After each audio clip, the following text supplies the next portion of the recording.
पाचाड आली. आमच्या शंका कुशंका वरण्यासाठी साऱ्यांनी जिजाऊंच्या समाधीची धूळ मस्तकी घेतली. बेगरांनी संदुका कबाडीच्या बैलांच्या पाठीवर लादल्या. शिलेबंद धारकऱ्यांची पथके वाढविण्यात आली. किरमिजी वानाच्या जनावरावर संभाजीराजांनी मांड घातली. भोयांनी कदमबाज चाल धरली. जीवघेण्या व्याधीने घायाळ असलेल्या शिवाच्या दर्शनासाठी ते रक्तजोडीने बांधलेले त्रिदळी भोसलाई भिल्वदळ वरंद घाटाच्या रोखाने चालू लागले. साताऱ्याच्या किल्ल्यावरच्या झरोक्याची दारे लावलेल्या, पडदे सोडून अंधारी केलेल्या दालनात मंचकावरचे महाराज जीवाची लाही करणाऱ्या यातनेने तळमळत होते. आले माणूस छत्रपतींना ओळखू पडावे म्हणून मंद तेवणाऱ्या 2 ठाणक्या त्या दालनाच्या कोनाड्यात उदास दिसत होत्या. महाराजांच्या पायगतीला पुतळाबाई त्यांचे पायचेप देऊन सुमार करताना खोलवर हरवल्या होत्या. हाती लोटके घेतलेल्या येसूबाई मंचकाची काठाळी धरून त्याच शिवचरणांवर नजर लावून उभ्या होत्या. त्यांना पाठीशी आशा महाराणी सोयराबाई साहेब खड्या होत्या. पदरबंद मुद्रेवरचे त्यांचे डोळे एका जागी ठरत नव्हते. भोवतीच्या अंधाऱ्याच उजेडात त्यांची चलबिचल कुणाच्याही नजरेला येत नव्हती. महाराजांच्या उशालगत बसलेल्या संभाजीराजांच्या हातात असलेला छत्रपतींचा हात उन्हात तापलेल्या तोफेच्या पाठवानासारखा उणजाळ लागत होता. शंभू, कणतेश छत्रपती तळमळले. त्यांच्या हाताच्या पकडीत संभाजीराजांचा हात घट्ट आवळला गेला. ती पकडच सांगत होती, त्यांना काहीतरी बोलायचे आहे. जी हलकी साथ देत संभाजीराजे झुकले. त्यांच्या गळ्यातील कवड्यांची माळ महाराजांच्या छातीला हिंदोळत भिडली. तिच्या स्पर्शाने राजांच्या खोल गेलेल्या डोळ्यात पुन्हा बांधलेले गेलेले अवसान संभाजीराजांना धुकट उजेडात दिसू शकले नाही. कसं वाटतंय आबासाहेब? मानेखालच्या गिरदीवर महाराजांचे मस्तक 2 वेळा असह्यपणे नुसते डावे उजवे फिरले.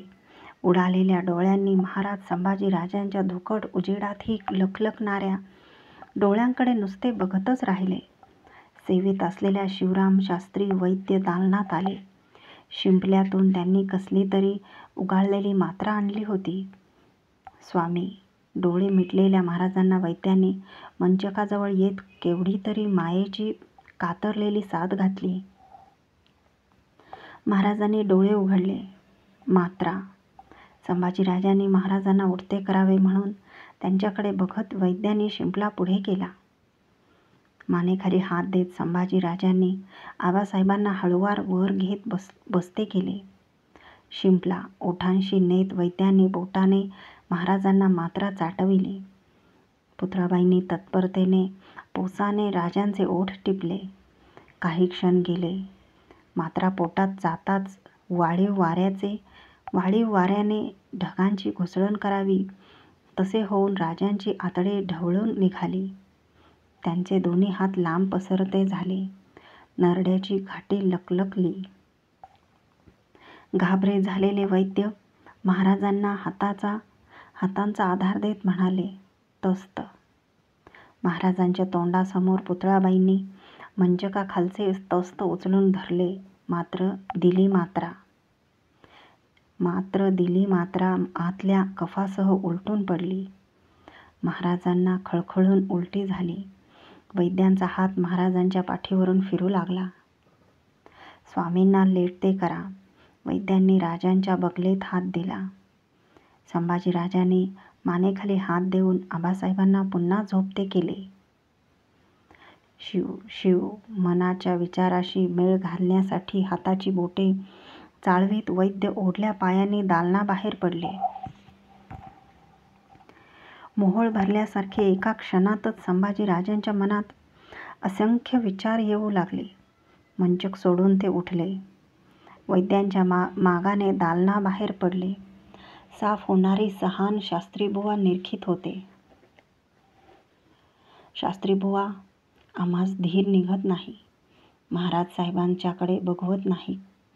कोण जातीची ही व्याधी? संभाजीराजांनी विचारले.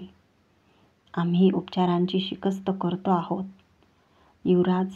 आता मात्र आमच्या मर्यादा आम्हाला जाणवत आहेत. मूळ प्रश्नाला बगल देत वैद्य गंभीरपणे म्हणाले. पण झाले आहे काय तब्येतीस? आणखी कोणाला तुमच्या मदतीसाठी बोलावून घ्यायचं आहे काय? आमची हरकत नाही त्याला, पण तब्येत आता जोखमीत आहे. वैद्यांचा कपाळीचा गंध टिळा आक्रसला. मतलब? सर्वांगाला इंगळ्या डसल्यासारखे संभाजीराजे दबके चित्कारले. युवराज, तुम्हाला कसं सांगावं? आमचं आम्हाला सुधरत नाही.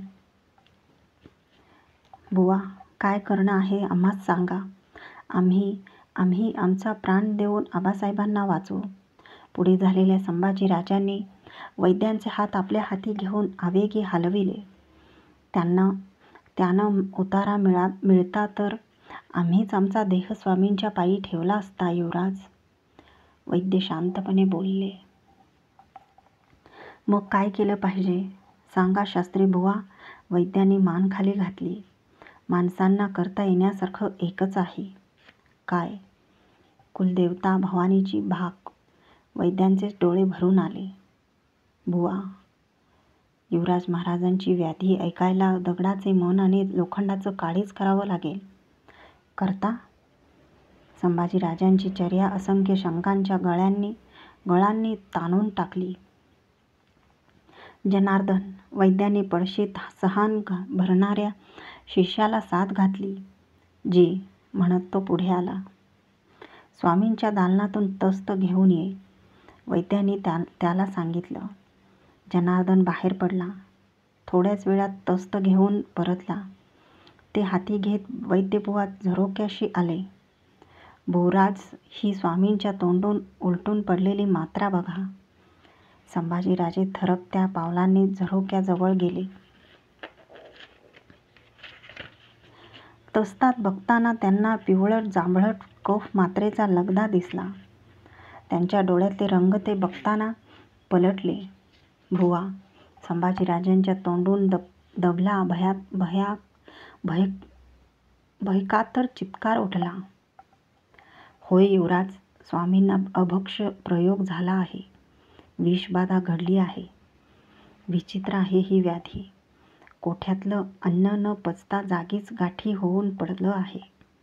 कोठ्यातील अन्न उलटून यावं म्हणून आम्ही शिकस्त केली. ते साधत नाही. त्याचं आतल्या आत पाणी करावं म्हणून दिलेली मात्रा आत पोचत नाही. आपल्याशीच बोलल्यासारखे वैद्य शून्यात बघत बोलले. कविभूषणाचा सर्जा सूर्य छत्रपती राजा शिवाजी मृत्यूच्या ग्रहण वेधांनी घेरला गेला. किल्ले साताऱ्यावर जमा झालेली माणसे चिंतेच्या काढण्यात आवळून पडली. रात्रीच्या दुसऱ्या प्रहराचे तासाचे टोल घुमून उठले. भोवतीच्या अंधाराला सामील झाले. किल्ल्याच्या पायथ्याच्या दरवाजाजवळचा पहाऱ्याचा देवडीवाला चटक्या पावलांनी बालेकिल्ल्याच्या तटाआत आला. छत्रपतींच्या दालनावर देत फेर टाकणाऱ्या धारकऱ्यांशी काही कुजबुजला. भाल्याचा दंड पेलत तसाच आत गेला. छत्रपतींचा मंचक धरून संभाजीराजे, पुतळाबाई, येसूबाई, हंबीरराव, शिवराम, वैद्य सारी मंडळी हवालदिल चिंतागत खडी होती. महाराजांचा डोळा झापडलेला पडला होता. त्यांच्या पापण्यांवर डोळे लावून सोयराबाई उभ्या होत्या. धाकलं धनी, गडाखालतं देवडी व रामदासबुवाचं कुणी बैरागी स्वामी आल्यात. थोरल्या धन्यासनी ह्याच पावली भेटवा म्हणत्यात. काही ऐकाय तयार नाहीत. देवडीवाल्याने हलक्या साधी वर्दी दिली. संभाजीराजांनी हंबीर मामांना नुसती नजर दिली.